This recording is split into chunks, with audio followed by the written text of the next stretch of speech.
প্রিয় নবম শ্রেণীর ছাত্রছাত্রী, 2025-এর রায়মার্টিন প্রশ্নবিচিত্রার ইতিহাসের 16 নম্বর স্কুলের সমস্ত প্রশ্নের উত্তরগুলো করে দিলাম। 16 নম্বর স্কুল, ফ্রান্সের রাজার বিরুদ্ধে প্রথম বিদ্রোহ করেছিল বুর্জোয়ারা। Option D. ক্যাপিটাল ছিল ফ্রান্সের উৎপাদন ভিত্তিক আয়কর। Option B. লেথার দ্য কাছে হলো গ্রেপ্তারি পরোয়ানা। Option B. বাধ্যতামূলক শ্রমদানকে বলা হয় করবি। Option A. টিরিসিটের সন্ধি স্বাক্ষরিত হয়েছিল ফ্রান্সের সঙ্গে রাশিয়া ও প্রাশিয়ার মধ্যে। ফ্রান্সের সঙ্গে প্রাশিয়া ও রাশিয়ার মধ্যে। নেপোলিয়ন রাইন রাষ্ট্রসংঘ গড়ে তুলেছিল 1806 খ্রিস্টাব্দে। প্রথম কোন দেশটি চতুর্থ শক্তিশালী ছিল না? ফ্রান্স। Option C. কাঁদিত নামক গ্রন্থের কী রচনা করেন? ভলতেয়ার। Option B.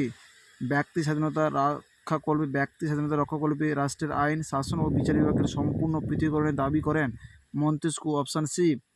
জাতিসংঘের যুদ্ধ নামে পরিচিত লিপজিগের যুদ্ধ। Option A.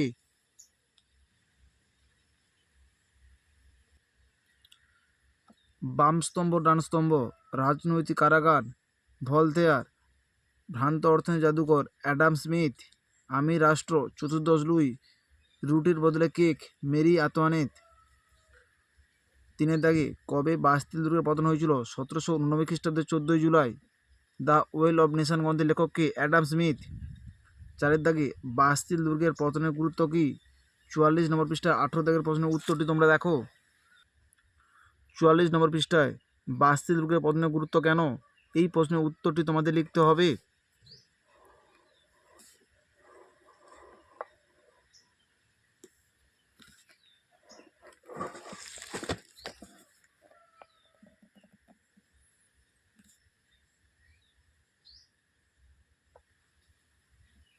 কবে কেন বার্লিন ডিগ্রি জারি করা হয়? 100 নম্বর পৃষ্ঠা 53 দাগের প্রশ্নের উত্তরটি তোমরা দেখো।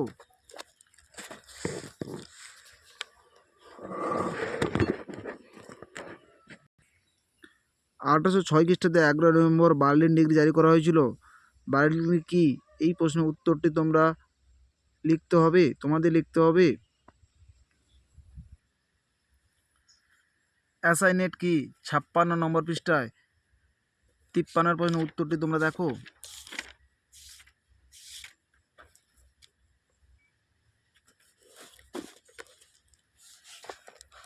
56 নম্বর পৃষ্ঠা 53 দাগের প্রশ্নের উত্তরটি তোমাদের লিখতে হবে। অ্যাসাইনেট কি? 100 দিনের রাজত্ব কি? 102 নম্বর পৃষ্ঠায় 69 দাগের প্রশ্নের উত্তরটি তোমরা দেখো। 70 দিবসের রাজত্ব বলতে কি বোঝো? 102 নম্বর পৃষ্ঠায় 69 প্রশ্নের উত্তরটি তোমাদের লিখতে হবে।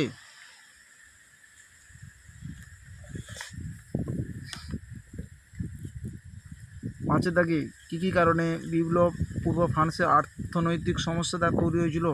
27 নম্বর পৃষ্ঠার অর্থনৈতিক কারণ পয়েন্টটি তোমাদের লিখতে হবে। 27 নম্বর পৃষ্ঠায় অর্থনৈতিক কারণ, এই পয়েন্টটি তোমাদের লিখতে হবে।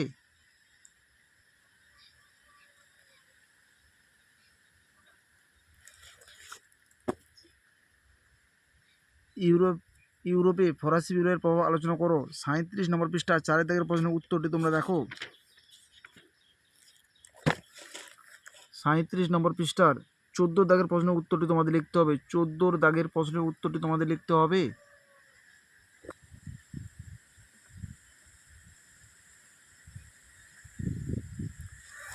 তোমরা অবশ্যই পাঠ্যপুস্তক বইটি খুব ভালো করে পড়বে।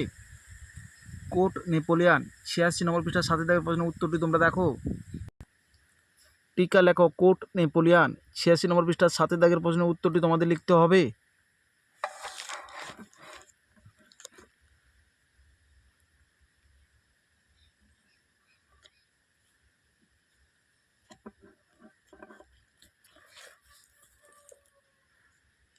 ছয়ের দাগে, ফরাসি বিপ্লবের পশ্চাতে দার্শনিকদের অবদান, 28 নম্বর পৃষ্ঠার 3 দাগের প্রশ্নের উত্তরটি তোমরা দেখো।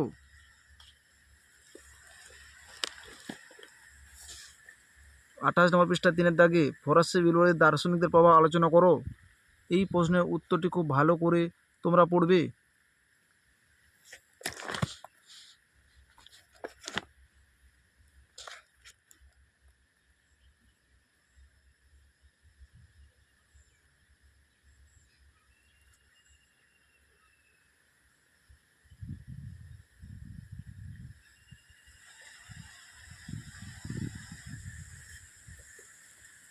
নেপোলিয়ন কেন রাশিয়া আক্রমণ করেন, তিনি কেন ব্যর্থ হয়েছিল? 82 নম্বর পৃষ্ঠার 12 দাগে এবং 83 নম্বর পৃষ্ঠার 13 দাগের প্রশ্নের উত্তরগুলো তোমরা দেখো। 82 নম্বর পৃষ্ঠার 12 দাগে নেপোলিয়নের রাশিয়া আক্রমণ সম্পর্কে আলোচনা করো। এই প্রশ্নের উত্তরটি তোমাদের লিখতে হবে।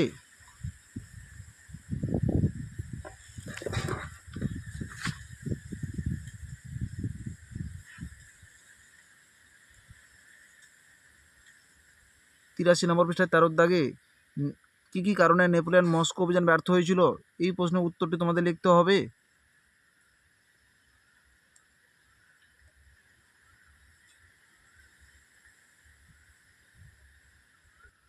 আমাদের ভিডিওটি যদি তোমাদের ভালো লেগে থাকে তাহলে তোমরা লাইক করো, শেয়ার করো, কমেন্ট করো। আমাদের চ্যানেলে নতুন হয়ে থাকলে চ্যানেলটিকে সাবস্ক্রাইব করে পাশে থাকা বেল আইকনটিকে প্রেস করো। আমাদের ভিডিওগুলো আপলোড করার সাথে সাথে সবার আগে তোমাদের কাছে পৌঁছে যাবে।